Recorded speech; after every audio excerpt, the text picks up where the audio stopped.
جو دونوں قیدیوں میں سے رہائی پا گیا تھا اور جسے مدت کے بعد وہ بات یاد آ گئی، بول اٹھا کہ میں آپ کو اس کی تعبیر لا بتاتا ہوں، مجھے قید خانے جانے کی اجازت دیجیے۔ غرض وہ یوسف کے پاس آیا اور کہنے لگا، یوسف، اے بڑے سچے یوسف، ہمیں اس خواب کی تعبیر بتائیے کہ 7 موٹی گایوں کو 7 دبلی گائیں کھا رہی ہیں، اور 7 خوشے سبز ہیں اور 7 سوکھے، تاکہ میں لوگوں کے پاس واپس جا کر تعبیر بتاؤں۔ عجب نہیں کہ وہ تمہاری قدر جانے۔ انہوں نے کہا کہ تم لوگ 7 سال متواتر کھیتی کرتے رہو گے، تو جو غلہ کاٹو تو تھوڑے سے غلے کے سوا جو کھانے میں آئے باقی کو خوشوں میں ہی رہنے دینا۔ پھر اس کے بعد خشک سالی کے 7 سخت سال آئیں گے کہ جو غلہ تم نے جمع کر رکھا ہوگا وہ سب کو کھا جائیں گے، صرف وہی تھوڑا سا رہ جائے گا جو تم احتیاط سے رکھ چھوڑو گے۔ پھر اس کے بعد ایک ایسا سال آئے گا کہ خوب مے برسے گا اور لوگ اس میں رس نچوڑیں گے۔ اور یہ تعبیر سن کر بادشاہ نے حکم دیا کہ یوسف کو میرے پاس لے آؤ۔ سو جب قاصد ان کے پاس گیا تو انہوں نے کہا کہ اپنے آقا کے پاس واپس جاؤ اور اس سے پوچھو کہ ان عورتوں کا کیا حال ہے جنہوں نے اپنے ہاتھ کاٹ لیے تھے، بے شک میرا پروردگار ان کے فریب سے خوب واقف ہے۔ بادشاہ نے عورتوں سے پوچھا کہ تمہارا کیا قصہ تھا جب تم نے یوسف کو اپنی طرف مائل کرنا چاہا؟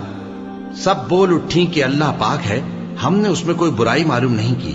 عزیز کی بیوی نے کہا، اب سچی بات تو ظاہر ہو ہی گئی ہے، اصل یہ ہے کہ میں نے اس کو اپنی طرف مائل کرنا چاہا تھا اور وہ بے شک سچا ہے۔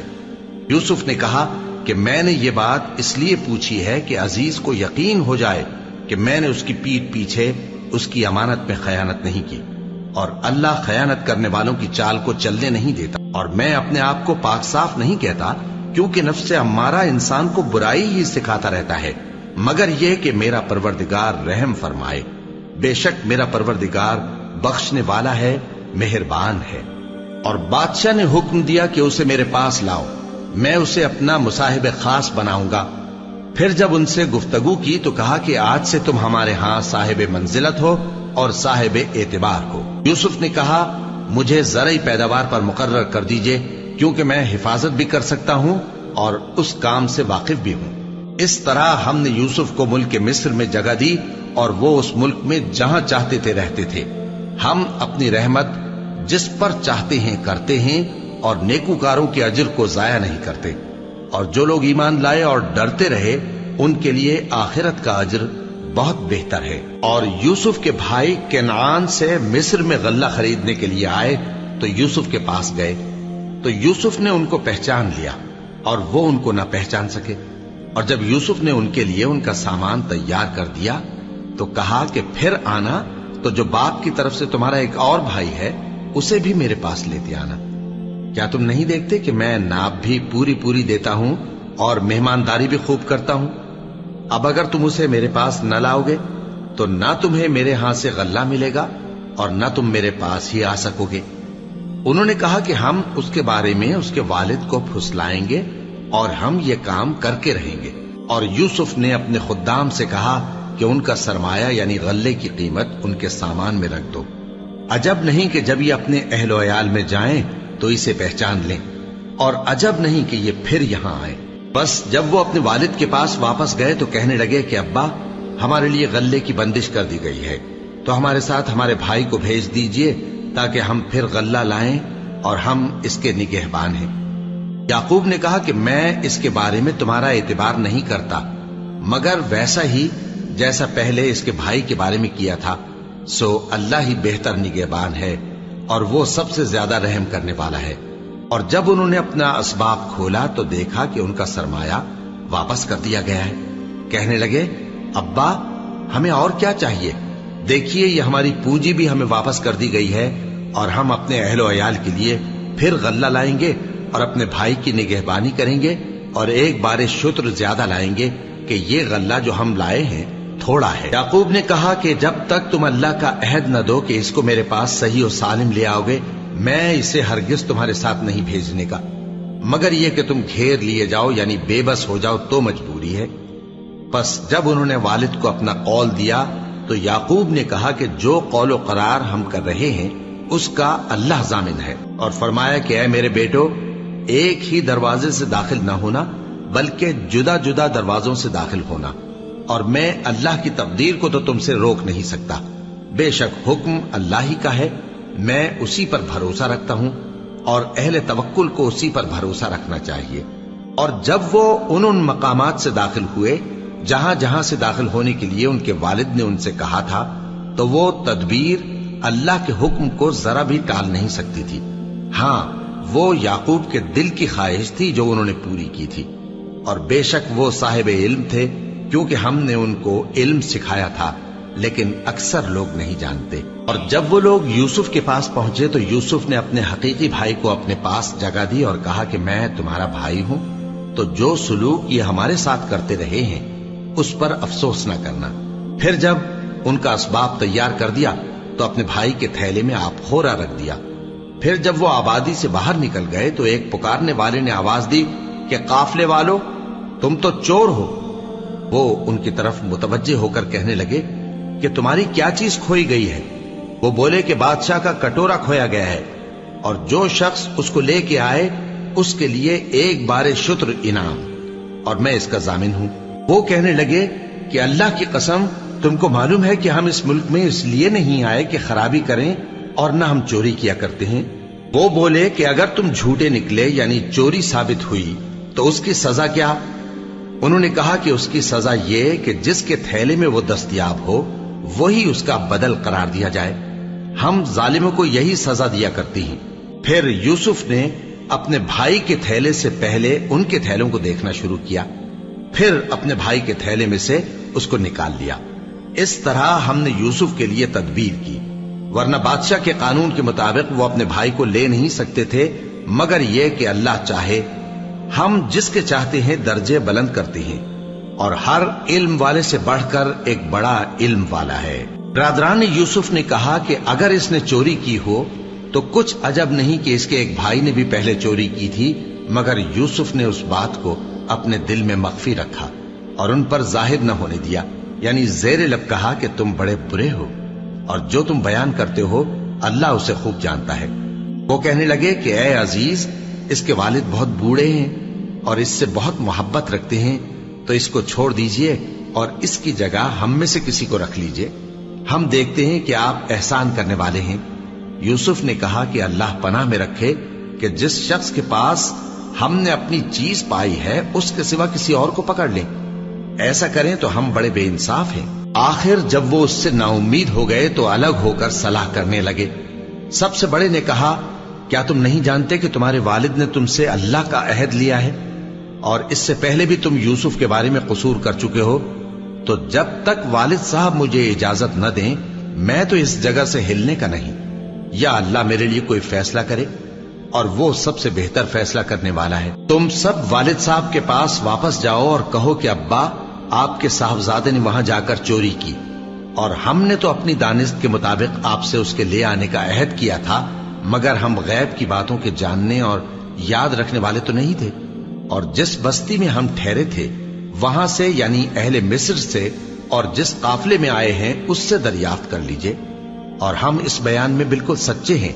جب انہوں نے یہ بات یعقوب سے آ کر کہی تو انہوں نے کہا کہ حقیقت یوں نہیں ہے، بلکہ یہ بات تم نے اپنے دل سے بنا لی ہے، تو صبر ہی بہتر ہے.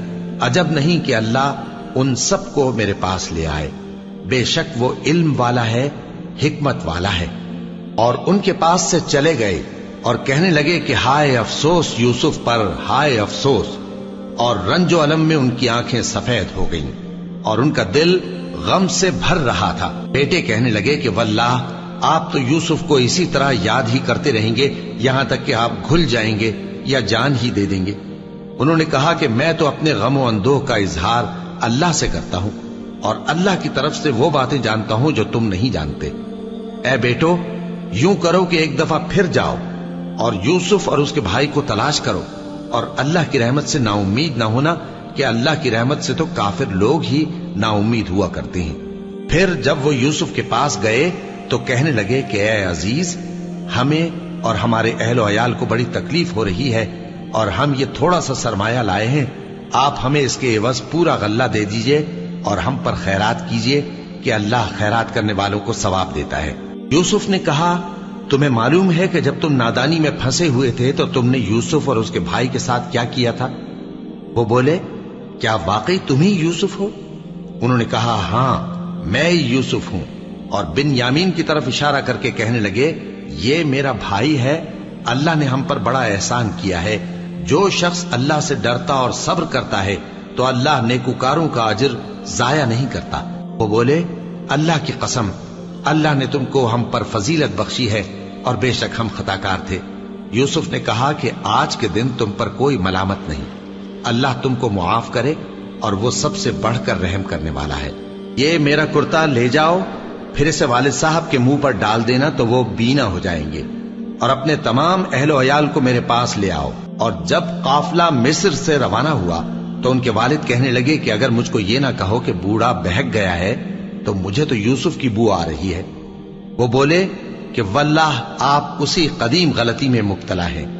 مگر جب خوشخبری دینے والا آپ پہنچا تو اس نے کرتا ان کے منہ پر ڈال دیا، سو وہ بینا ہو گئے اور بیٹوں سے کہنے لگے کیا میں نے تم سے نہیں کہا تھا کہ میں اللہ کی طرف سے وہ باتیں جانتا ہوں جو تم نہیں جانتے؟ بیٹوں نے کہا کہ ابا ہمارے لیے ہمارے گناہ کی مغفرت مانگیے، بے شک ہم خطا کار تھے۔ فرمایا میں اپنے پروردگار سے تمہارے لیے بخشش مانگوں گا، بے شک وہ بخشنے والا ہے، مہربان ہے۔